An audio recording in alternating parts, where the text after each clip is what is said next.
Créée par Éric Drouet le 9 janvier dernier, la levée de fonds dédiée aux blessés gilets jaunes fait polémique.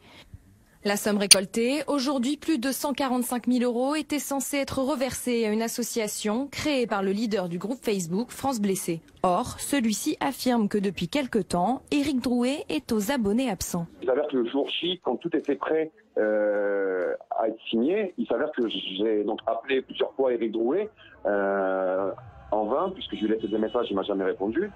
Face aux critiques, Éric Drouet a pris la parole. Il explique ne plus vouloir donner les fonds à une association, mais à un notaire.